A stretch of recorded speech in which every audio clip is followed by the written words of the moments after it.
I'm Rhinne, I'm the best Wuthering Waves player in the world, and this is the story of how I beat Tower Adversity in 7 days free to play using level 70 characters. Chapter 1, Rerolling. You know who really enjoys rerolling? Nobody. Unfortunately for us, in a challenge like this, it's pretty much mandatory. More pulls means more power, and with my luck, you know I need it. The reroll process itself was pretty simple. Basically, we mash skip until we get the Baisha in the story, where we unlock both polling and the new player rewards via the mail. Then, we pray to RNGesus. Wait, Zani second roll? Never answers my prayers. This means we have to continue through the story. I make sure to spend my wave plates when we meet the Giga Chat incarnate over here. That way, I have just enough EXP to skip Scar's giant yapping session. We do the story until we hit level 8, and then we unlock all the rewards from the anniversary events. We use all the currency we can here, corals included, to try and get our unit. If we don't hit, then it's back to the mines. I never told you what units I was pulling for, did I? For tower, we'll need 3 teams. My weakest team will be taking on floor 3, which, spoilers, is a level 70 dodge-in solo on both sides.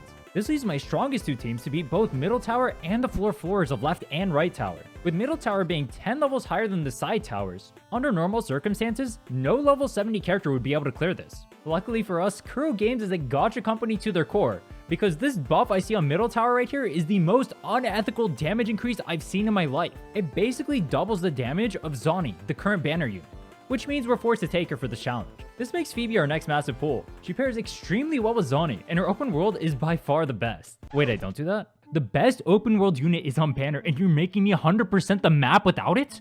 I have to walk around like a peasant? Nerd me is telling me, I don't know when I'll roll good echoes, so I need to save the pulls in case I need more power for another team. Honestly, cringe.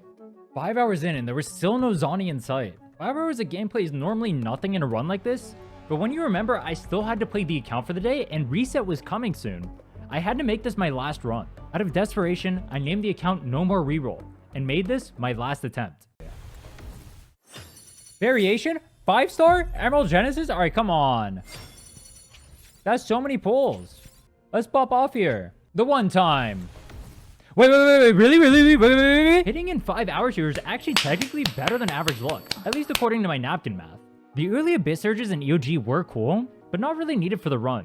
I was already guaranteed to get both of the pulls I had lined up, and I don't need another weapon for this run. I have an idea, Kuro. Why don't you give me that Luck Unlimited banners next time? That way I don't shit talk your shitty anniversary. As mentioned before, Zani's open world is god-awful, so she's getting benched here. Spectre Over would be our main DPS, and for open world movement, I'd use Lumi instead of Phoebe.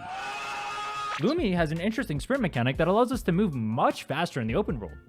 Wuthering Waves is an interesting camera mechanic that makes it borderline impossible to move properly when Lumi is sprinting near mobs. I made quick work of the 1.0 story, which in hindsight was actually a mistake. I should have done the Inferno Rider questline immediately when I unlocked it. This is because Havoc Rover is useless trash for a run like this, and the bike is the closest thing I have to actual mobility without Phoebe. And yes, that is shade at Lumi.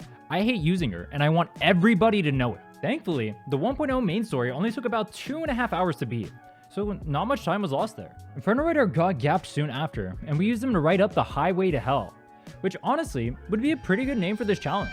After this, our goal was to get enough EXP to hit level 20, which I'll explain why soon. Jen has a quick story, so I blazed through that. Then we used the early access feature to move on to 2.0, where the story makes us dance with Carlotta. I make sure not to press any of the prompts on the screen, because, like a true gacha player, I'm allergic to touching women. Hecate then gets the gap applied, and that means we're now level 20. Does anyone know why these Eccentric quests are even still in the game, by the way? It's just 8 boring trash mobs that nobody cares about in a forgettable location. Kuro could at least update them to be interesting. Completing the Ascension gives us the perfect time to spend our wave plates, which we're currently overcapped on in a speedrun. That's pretty unoptimal gameplay, Mr. Streamer Man. Gotta do better. I decided for the sword material dungeon here, as 4 of our potential units will use sword materials. Level 20 also means we can ascend our characters and weapons again. I need some materials to ascend Rover, and we'll have an abundance of shell credits for this run regardless, so I just buy them from the flower shop. I use this time to also go to the weapon shop in Jinjo to grab more materials for both my sword and my skills. Remember I mentioned wanting to blitz to level 20? What you see on your screen right now is why. Rover is currently level 50, and the mobs in Rhinne, they're only level 28. This makes it so much easier to deal with them in the open world, and that means my garbage team of Spectre Rover and Zani won't have issues. Open world farming in 2.0 also grants us extra data bank from the new mobs. This lets me kick off my second open world strategy, this giant robot thing. Most of you probably don't even know what his echo does, but oh my god, you will soon be enlightened. I spent about 10 minutes farming for his attack main stat, which, before backseat Billy whips out his pristine custom-made mechanical keyboard, is ideal over crit rate at low levels due to not having the stats to make crit viable. Sorry, Billy. Let me demonstrate the power of what I just unlocked. You see these cuddle waddles over here? No, you don't. And that's because the demon himself has arrived. With all the mobs on the map being insanely low level, Mech Abomination has enough damage to one-shot everything on the field on a 20-second cooldown, making this garbage comp an overworld machine. It's so broken, I ended up abusing it for the first 4 days of this run. If you're making a new account, try it. I promise you won't be disappointed. At this point, reset was nearing, and I was already tired from all the re-rolling, so I scrounged up all the EXP I possibly could to try and hit 30 before reset. This is because I still had to do one of the most important tricks inside of this run: max refreshing. Every day, you have the ability to restore 60 energy at the cost of Astrite, increasing each time you use it. This would be used to give us extra union levels faster. Normally, I'd be pretty screwed in terms of what I could use that energy on, but hitting 30 before reset has what I assume is just developer oversight. It pushes our world level back up, also bypassing the 12-hour cooldown world level resetting normally has. I once again spend my energy on the sword dungeon, as sword characters are the most used on this account. With that done, we move our world level back down so we can start ticking the 12-hour cooldown. And then, it was time to get some much needed rest heading into day 2. The 15 hours I ended up playing on day 1 wouldn't normally be that exhausting for me, but I had no sleep the day prior, so I was ready to pass out. Chapter 2, Around the World in 2 days. Open world was obviously going to be a big part of this run. Exploration gives us an abundance of much needed resources. Tuners, so I can roll bad echoes. Tubes, so I can roll more bad echoes. Even Astrite, so I can lose 50/50s. Surely that's not me foreshadowing what'll happen later in this video. Being forced to run all the open world again reminds me of how much jank there really is in this game. This chest is guarded by red monsters, which they themselves wouldn't really be much of a problem, except they just keep doing this. I have to go chase him all the way down there? This guy. Bam! Come here. Oh, wait, did he just kill himself? Wait, stay. No! I'm chasing after him. Come, bro. Come here. No! Come back. Oh my god, this game is so dog shit, bro. Is it even actually possible to beat this thing? I feel like even if I were to hit these here, there would just be another set behind it. There's also a really buggy chest that only spawns after you kill a set of mobs, which spawns another set of mobs. But actually, there were 2 sets of mobs that had to spawn after the set of mobs you killed for you to be able to get the chest? That made no sense to you? Don't worry, we're in the same boat. Also, I didn't really know how to script this into the video, but I thought it looked cool. Technically, you can go 1-4. 1-4 is technically the most min-max you can do. What the hell was that? Huh? I've never seen... I'm not going to bore you with too much open world, so let's just say I gave Morning Ike some back shots and skip ahead. 100, 100, 100, 100, 198. Today was Sunday, and that means weeklies. Even though I hadn't run Firmament yet for the recipe, I can still buy the Echo Drop Fruit materials from the shop, which increases Echo Drop rate by 50% for 30 minutes. Very player friendly. I also did the Elusive Realm weekly for free Astrite and Tubes, because why not? Then moved on to Hecate for the weekly skill mats. These are not only good for Zani, but will also be good for the secondary carry we'll be picking up very shortly. Can you guess who our second carry will be? Remember how I mentioned messing up by doing 2.0 first? Day 3 is when I realized why. One thing 2.0 exploration improves on from 1.0 is the tedious aspect of killing monsters in the open world. 2.0 mobs are much less densely populated, and less of the open world materials are gated behind doing them. They're locked behind things like events or tasks generally. This meant I leveled up much faster in 2.0 while also fighting less mobs. And for this challenge, it turns out it was actually better for me to stay at low level the whole time to finish the 1.0 exploration. This would make it faster due to the lower level of the mobs. At level 20, mobs are 20 levels below me if I will lower my world level. But at level 40, they're only 10, meaning that the mobs are much tankier. Retrospectively, I should have finished as much 1.0 exploration as possible while I was low level. That way I could have avoided wasting time fighting the stronger monsters. This is especially bad in Firmament and Black Shores, as the mobs are actually a higher base level than the 1.0 map. Even with the world level lowered, Inferno Rider is only 5 levels below me now, as opposed to the 20 from earlier. Basically, I'm a fraud for not taking this into account. My low damage at this point was making the open world hard, so I moved on to do some questing to approach level 40. Have you ever wondered what it's like to be me? I need her to touch me like that, holy shit, it's not oh my god. Well, the Wuthering Waves story gives you exactly that. A chance to walk a mile in my shoes. Everywhere I went, everything I did, no matter what, I ended up touched by girls you could only dream of. Oh yeah, touch me. Oh yeah, oh the goon. And they say video games aren't realistic. This was actually my first time paying some attention to Encore's story, and from what little bits I could gather before my game registered my skip button, it seemed pretty sad. Rip Encore's mom. With all the companion quests done, I moved on to Firmament Exploration. The goat Donhua gives us echo tubes and tuners, which will be much appreciated later. I also learned how to twerk with some goated turtles and answered your parents' favorite question. If your friends told you to jump off a bridge, would you do it? This Clangbang says yes. Black Shores is the easiest place to 100%. The only issue is, I have literally 0 damage. Oh, I died. That makes these red challenge monsters a giant time sink. Thankfully, I came up with a plan. Remember what we did to that Clangbang from earlier? I did the same exact thing with these fireflies. And then I did it twice more. And then I did it again with the Tambourines. And if that wasn't disrespectful enough, I literally sat in front of the Alptop champion over here as he tried to kill me. I hope none of you make a new account so you don't have to relive this quest. This is by far the worst thing Crow has designed in the game. Why am I waiting 30 years for these stupid fireball demons to shoot their 1 mile per hour fastball at a very specific spot I have to stand behind to replicate that at least 3 times while also dodging a bunch of hits where if I get hit at the wrong time I have to wait for the charge again because their timing is finicky. No, I'm fine. Let's continue. Level 40 means Ascension Quest. Ascension Quest means raising skills and weapon levels. It also means I can spend my daily wayplates. This is where we once again abuse the mechanic where if you do your Ascension Quest, your world level instantly increases, not only dragging your world level up to its max possible, but also resetting the cooldown of lowering your world level rank. This gives me the opportunity to spend my wayplates at max efficiency. So now that I'm databank level 21, I just use them on Tassafields. Echo EXP is very necessary, and this Tassafield that provides both Eternal Radiance as well as Frosty Resolve is arguably the most overpowered in the game, letting me be even more efficient with my time. What character could I possibly be farming Frosty Resolve for? It's obviously the Ling Yong that's gonna ruin our 50-50. Surely that was just a joke, right? The remaining time I had left before reset was used to farm as many Echoes in the open world as possible. The sets I needed to farm for were Eternal Radiance, Frosty Resolve, Havoc Eclipse, and Moonlit Clouds. I do also need Rejuvenating Glow for my healers later, but the stats on them aren't going to really be relevant outside of having ER on main stat, so I'm not wasting my time on them. Worst case, I just use a main stat selector for the 3 cost. After farming, I actually ended up logging off 10 minutes before reset. Is this because I finished farming every Echo of those sets early? No. I wanted to do my ZZZ dailies. Let's get our priorities straight. I gotta beat that game under level next. Chapter 3. E is for evil. I mean Echoes. Wait, what's the difference? Echoes are gonna make or break this run, and now with Databank level 21, it was time for me to make it my main goal. The first part? Secure a set for Rover. In this case, Eternal Radiance would be better for him, especially paired with the Zani, but there's no realistic universe I'd have the resources for that. Normally, sub-DPS characters would be neglected in terms of priority. This is because they don't actually contribute too much to a team comp's damage. But because of the universality of Moonlit Clouds, I decided I'd invest into it. I also opted for a strat that would save me both time and tubes that I don't see many people utilizing nowadays.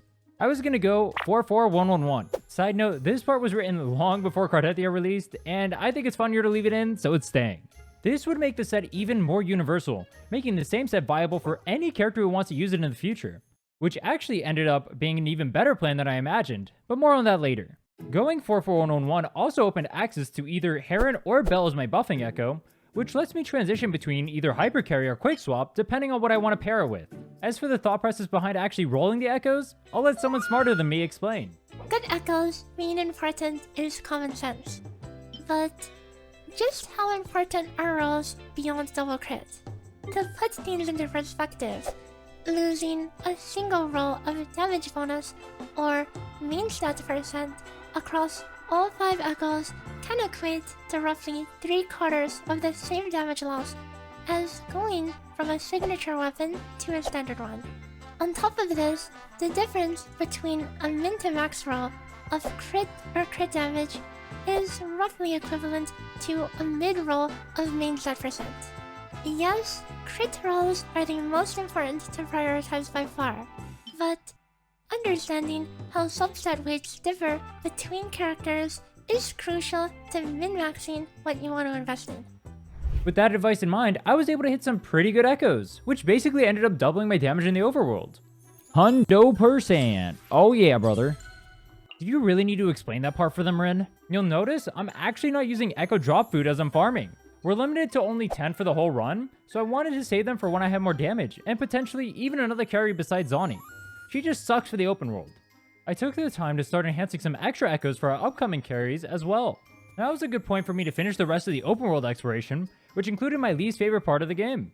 I think even Kuro hates this guy because I just kept killing him and they just kept giving me free stuff. I didn't even know you got goodies for this, I was just gonna do it anyway.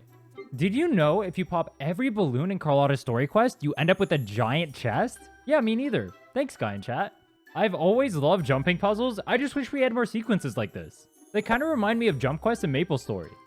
This music fly was the last thing I needed to 100% the underground vault. Can I jump off? Yo, when do I get to do this in real life? With the easy parts of the game 100%ed, it was time for the biggest time sink in the game. The fishing event. The event does give good tubes, and I believe it's required to unlock part of the exploration for the northmost island, but I never ended up testing because I wanted the mats anyway. There's a quest in the fishing event that, while not mandatory, is needed to collect one of the fishes from the event. While I don't care about this particular fish, the 10 or so chests obtained here from praying to all the shrines was pretty nice. You know what wasn't nice? Looking up a guide in the middle of the run on how to do this, because how the hell is a player supposed to not only know that this activates a long quest sequence, but also the location of all 10 bell shrines, especially when the guide you looked up was missing 2 of the locations. But you didn't know that, so you went back and checked the shrines just to make sure that you didn't miss any, but you didn't miss any, so you start to get paranoid and you check a 3rd time, only to find out that it wasn't your fault. It wasn't my fault. Is this what therapy is like? In total, the fishing event took 3 hours and 40 minutes.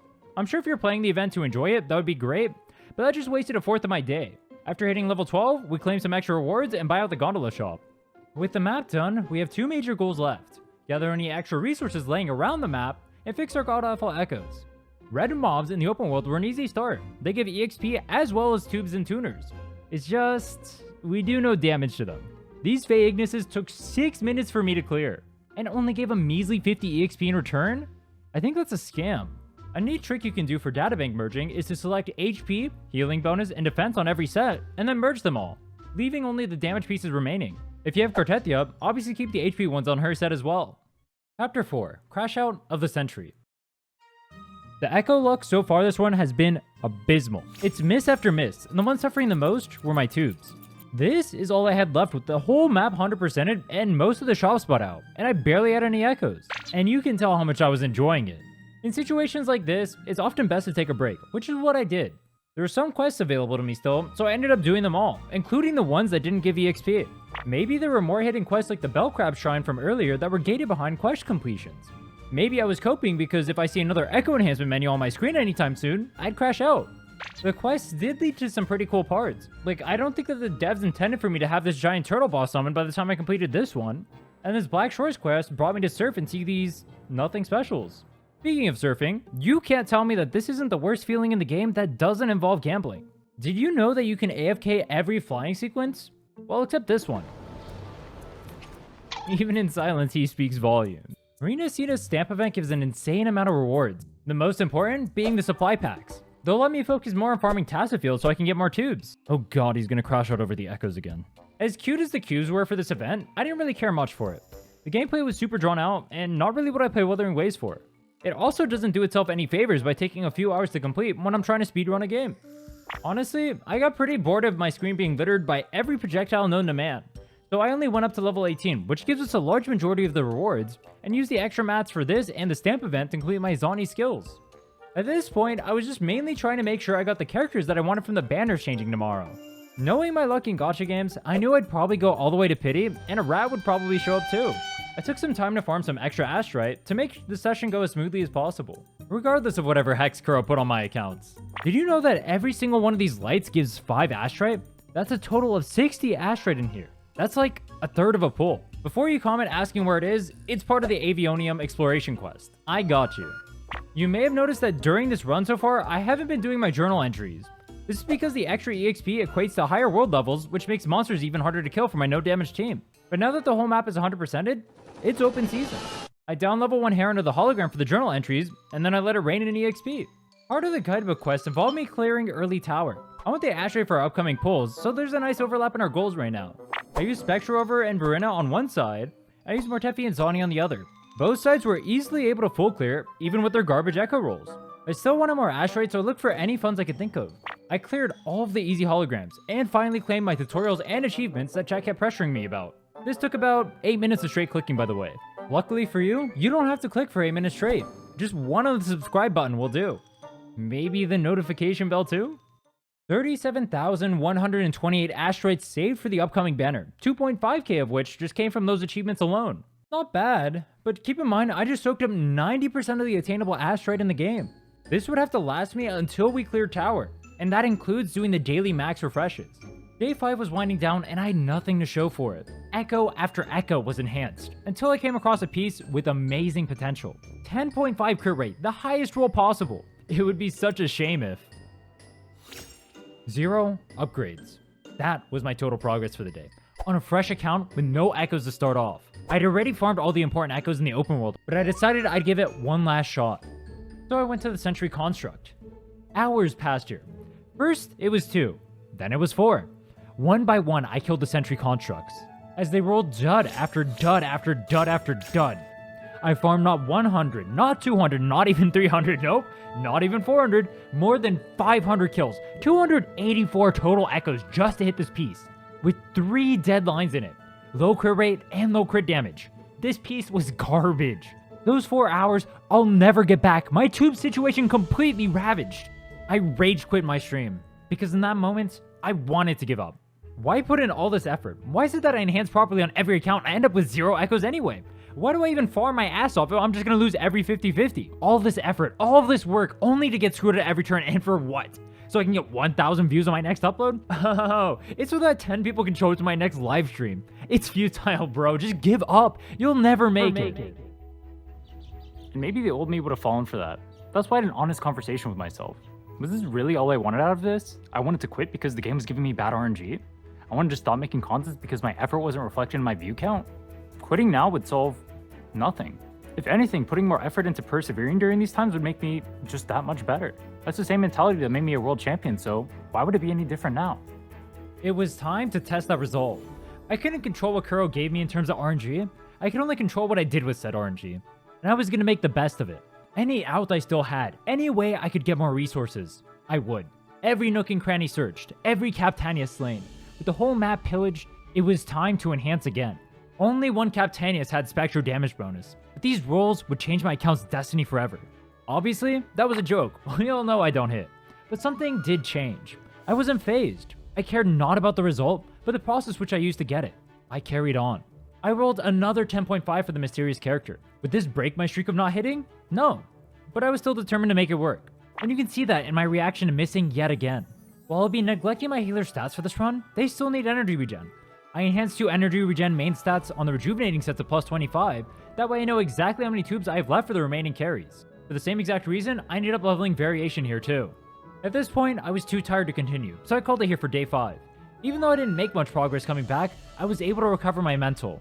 Inarguably, the most important part of this run. Chapter 5, Resuscitated Hope. Your brown streamer has arrived. There are 2 ways these pools can plan out. This is basically the last RNG part of this run. I'm getting screwed so hard recently. All I need is either Donjin or an early Carlotta. One of the 2. If we don't get Donjin, it is so unlikely we don't get Donjin. Early Carlotta, early Donjin. That's all we need. Early Carlotta, Donjin. Early Carlotta, Donjin. Either or. 4-star. Donjin! Honestly, more hype than getting Carlotta. That is perfect. Dupes make this run easier, but I don't even need dupes. I already cleared it at 0. We're going to tower, baby. Now we just take it home. We just pull Carlotta. See if we win 50-50. It doesn't really matter if we do or not. We can pull dupes to make our life a little bit easier. I can even just do it as 0. It really doesn't matter. All that matters is we got the Donjin. We got 2 dupes too. So we're at S4 right now. I can get it with the pulls. The corals rather. I have enough ash rate to guarantee the weapon and Carlotta. But do we win 50-50? I don't even know what to do with my ash rate if we do. I just go for a Carlotta dupe. Do we win 50-50?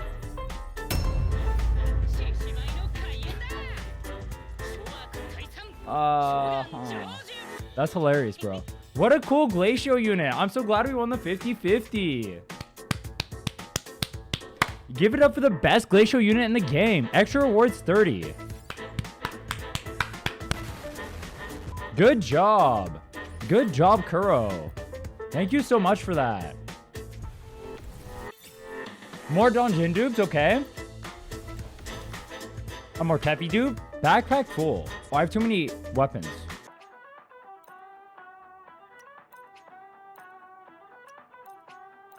All right, frick it, bro. I'm just gonna NPC it. I don't need the weapon EXP for this run.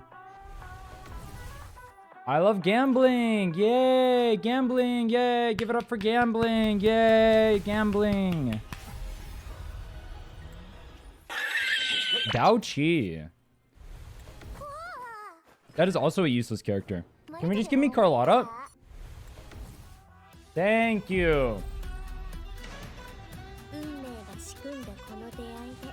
We are gonna clear tower. I will get back at Kuro for all the bad RNG they've given me the last few days. I am so salty right now, but I refuse to get screwed over by Kuro. You will not stop my run. You will not stop me. I will clear tower. There is nothing Kuro can do about it. Let's go over here and... Oh, I already bought them. Oh. Is that a variation? I already have variation. But I mean, I guess dupes are nice. This is variation, right? So I have S... Give me the gun. Stop wasting my time. I got so much to farm. I had to get this Donjin character up. I had to get this Carlotta character up. Give me that gun, baby. I deserve it. After everything you put me through these last few days, thank you. That's what I want to see. Since Carlotta now has serviceable stats and Zani still has nothing, I use Carlotta to start clearing some of the holograms. My 9Ks are going pretty hard right now, though. Don't even lie. The holo clears give me mats, and more mats means more echo fodder. But it is annoying. Okay. Yes! HP on the final. Oh yeah, I love to see that. Okay. Okay. Okay. Maybe I just talked really loud into the mic, though. Okay. Resonant skill is big. I'm down to just 25 this. Am I trolling? If I do that? Rewarded, baby! Low roll don't care. Rewarded. I deserve that. After what happened yesterday, I deserve that. You like my Ike's farming, bro? And her luck would not stop there. But I'm rewarded anyway? Wait. Okay. What is our RNG right now? Huh? I'm just gonna hit on everything or what? Defense. It still hit though. I'll take that. 8.1 to start. Okay. That's huge. I'll take the energy regen. That's fine. All those hits left me low on tubes, which the new events had me covered for. I tried the Solaris Film Festival first. Am I on its thoughts? They basically took the worst part about ZZZ and then added it to this game. Everyone complained about TVs and wanted them gone, so who thought it was a good idea to just do that, but worse? Instead of wasting my time here, I decided to only come back if I really needed the extra mats to clear. Surely it won't come to that, right? That is huge. Okay. Defense. Resonant skill too. Oh, crit rate, crit damage, high crit damage, resonant skill. What the hell is going on? This is immediately after the last one, by the way. I don't even know what to say. What is going on? Dude, that is so good. I'm just 100%ing this anyway. That is so good. Oh my god. What is going on? Defense. That's still so good. I'm keeping that. That's our piece. Crit rate again. Okay. HP double defense. All right, I'm not gonna lie. Based on the luck we have right now, I'm not even salty about that. That's just funny. That's actually hilarious. Finally, having a blessed day of echoes means it was time for me to take on tower. I just needed to get some rest first. If you paid attention during the intro, you know I cleared tower using level 70s, but that wasn't the initial goal. I originally planned on using level 80s because I just didn't think I'd have good enough echoes at this point. So us going into tower here was mainly a test to see if this would even be possible. Let's do some solo Donjin gameplay. Donjin's execution is arguably the hardest part of this run. One mistake sends me back to the beginning instantly, and there were so many I could make. Left side floor 3 starts with 4 trash mobs. While they themselves aren't that threatening, the time waste they can pose is. When every second matters, if these monsters aren't grouped, it's an instant reset. One thing you'll notice is that when I'm dragging the mobs next to each other, I never finish my attack combos. This is because when I do the last hit of a Donjin combo, it'll actually knock the mobs to the ground, meaning I can't push them anymore, and so they won't be grouped. This is a massive time loss, and why I wait until the monsters are grouped before I start using my big hits. Once the mobs are grouped, I use Donjin's double slash to debuff all the mobs, before I use my ult at max Forte stacks for the increased crit, and my Forte skill itself for the larger AoE. To finish them off, I end up combining Nightmare Crownless with dodge cancels to hide the animation, and then continue with the bread and butter Donjin combo. This is executed simply by pressing Nightmare Crownless and then immediately inputting a dodge afterward. The last 2 waves are even less in my control. Because I can't push these mobs together, I have to pray that they end up next to each other so Donjin's miniature cleave can actually take them out. Spoilers, most of the time it doesn't. I try to save my ult and forte for when the birds are grouped, but if they're stalling for too long, then I just let them rip solo, as any time wasted is extremely detrimental to the run. 3 hours of straight resetting led to this run. Welcome to attempt 95.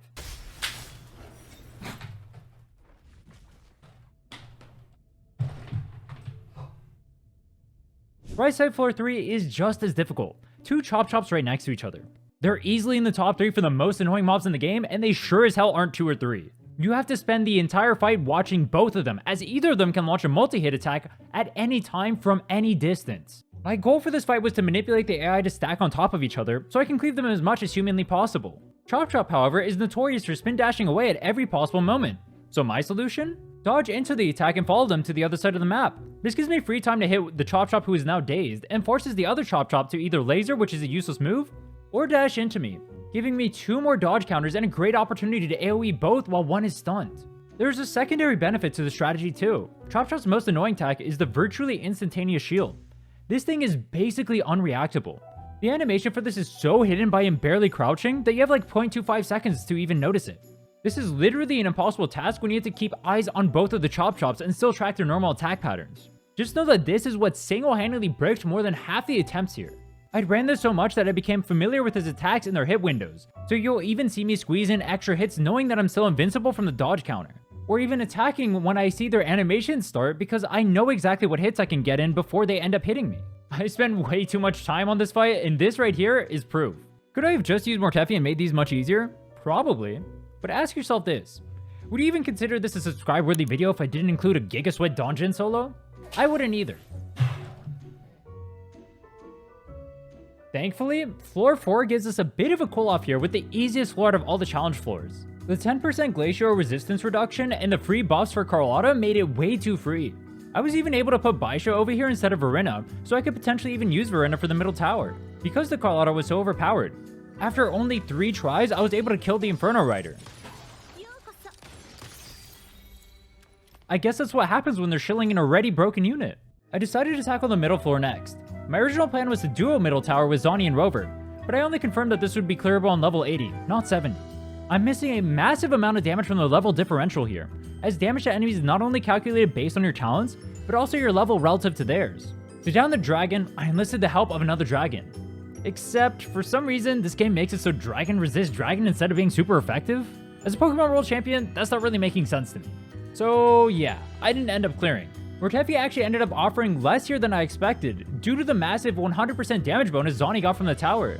I'm assuming that's the reason why Mortefi ended up performing worse than me just quick swapping here during my testing. Though, it also didn't help that he has mediocre gear and the floor is fusion resistant. I'd have to come up with a new plan to down tower. Chapter 6. All in. Mortefi failed us so hard, I now understand how my parents feel.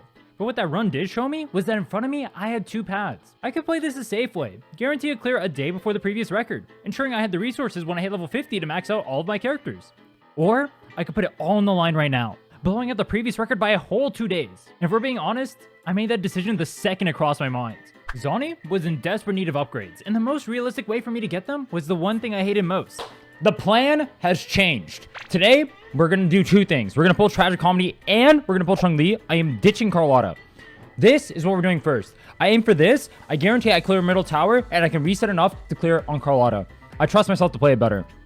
Let's do this. Early pity makes my life easier, but it doesn't do much. Young dupe is great. If I get S6, that's huge.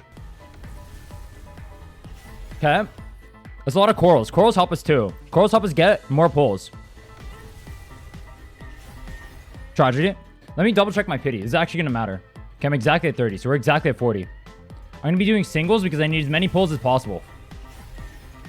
Lumi is a tragedy. That's 40. This is 50. I need 1 more, and then we do full singles from there.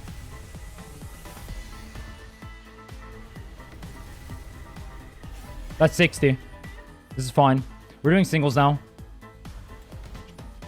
62. 63. 64. 65. Nope. 66. No. 67. 68. Top 50 starts at 65, by the way. 69. 70. Are we serious right now? 71. 72. What the hell? 73. 73. Okay. That's pretty unlucky. But it's fine. Maybe. The increased power from Rochi's signature was already apparent. My first try got the dragon to literally 1% HP, and in 2 more attempts, I had him down. The light, however, ends there. Phase 2 had me reliving my worst dreams. Not only did this floor have 3 waves, aka the manifestation of HP inflation, but it also contained my arch nemesis, Sentry Construct. My plan was to bring Mortefi to the side. This would let me save Rhinne for the Carlotta, who was also having trouble clearing. Construct isn't a fusion-resistant boss, so this should have been fine. But as much as I tried, victory never came. I think that's because the game knew that I wasn't all in. It was truly time for me to leave it all on the table. I started by farming Zani's echoes, but my massive lack of 2s was hindering me from making progress. Sentry Construct came back to bite us again. And this wouldn't be the last time either. There was still one trick though, reserved for emergencies. The ultimate sacrifice. With Donjin having completed her mission, she no longer served a use. I did the unthinkable. I deleted Donjin's echoes all in the name of getting tubes so Zani can prosper. We bought out everything. Okay. This is my Zani now. 77, 266. That's a good ratio. With all the upgrades I needed, I just had to play it better. It's a good thing I brought in the Sweatlord Theory Crafter himself to tell me how it's done. Hey, what's up Rovers? Thanks for inviting me to collab on this video. We'll be taking a look together at how this level 70 clear was done because man, honestly, taking down that Sentry Construct was no small feat. We start the bottom half with Rhinne, running to the left to line up the wolves before Liberation to activate her inherent skill damage buffs. Swap to Rover and land a hit before casting Echo and Liberation. This is to pad our forte in case part of the heavy misses. Pre-hold heavy so you exit seamlessly into the sword throw, and follow up with enhanced basic to get our forte. Cast skill, staying just long enough to cue the second hit before swapping to Zani. Cast her shield bash skill into basic 3 to fill half her forte. Then we finally come back to Rhinne so you can outro onto Rover. Immediately cast her forte skill again with the follow-up basic and outro onto Zani. Her forte bar should now be full. Cast forte skill with Echo and swap to Rover during its long animation. Perform a heavy with a follow-up to restore forte again. Now is the time to activate Zani's Liberation. We will perform the first heavy slash chain, swapping off when first nightfall begins for Rover to cast forte skill plus basic attack follow-up a third time. Swap back to Zani and perform a second heavy slash chain. Again, during the second nightfall, swap to Rover to recharge forte with a heavy attack combo again. Swap back to Zani when her nightfall lands and exit Liberation to finish the first team rotation. You can optionally squeeze a skill plus basic 3 here to regen forte before you outro. The second rotation is a little bit different, where we outro onto Rover, who has higher concerto than normal because of the third forte skill. A simple Echo plus Liberation cast and our first new forte skill should be enough to outro onto Zani, filling half her forte. Because we did the skill shield bash earlier, we can actually cast forte skill right now. We bring Rhinne in to do her basic 3-4-5 combo once more, cancelling the 5th hit as it connects with Liberation. This removes the end leg, so we can immediately cast skill and Echo with 2 aerials so that we can outro quickly into Zani again. Make sure to swap back to Rover and cast her second forte skill. You can even pre-hold a heavy combo for more forte, as Zani's Liberation timer might still be on cooldown, so this is a good use for it. Once Zani goes back in Liberation, the rotation continues the same as before. No! Point 8. Oh my god, you guys see that? That was crazy. I'm stuck. No! I introed on his... No! This game is so bad. This game is so bad. He went on the zone. He went to the wrong character, so I couldn't parry.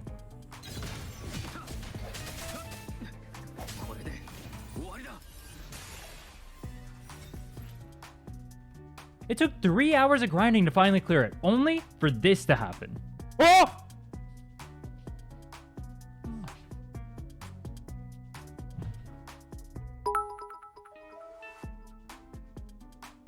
You're amazing. You're him. Congrats, dude.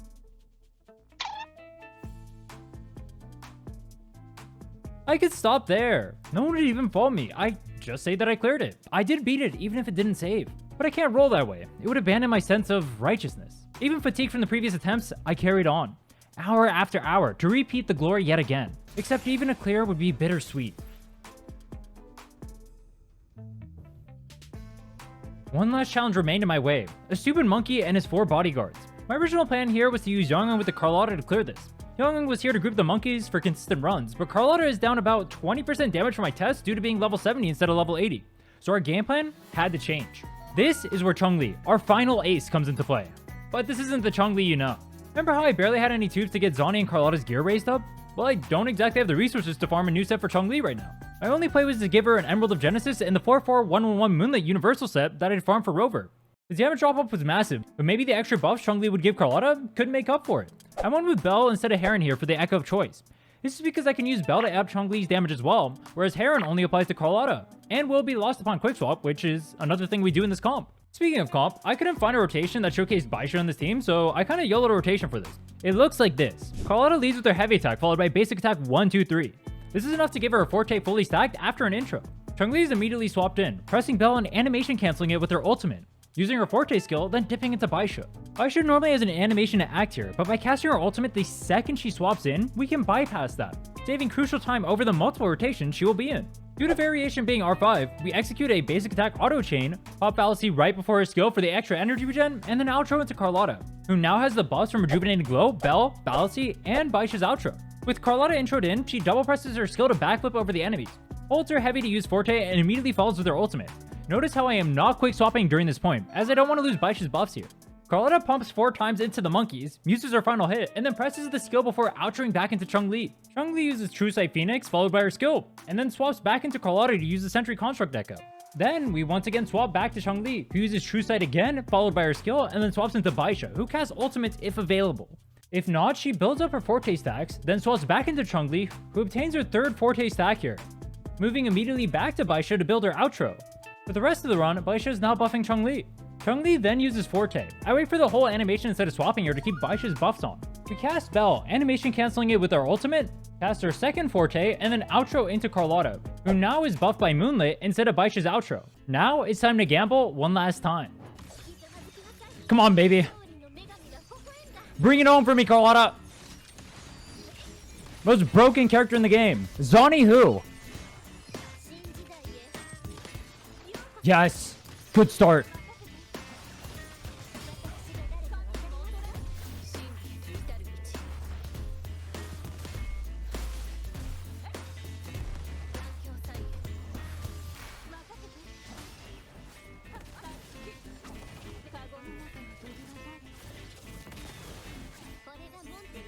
Okay, great. Don't know why I have no energy, but okay. Fuck it. No crits. It's fine. Crits. Big.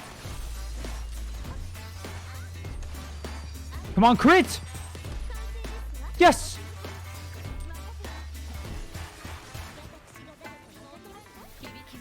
Please, one more time. One more time. Bring it home, Carlotta.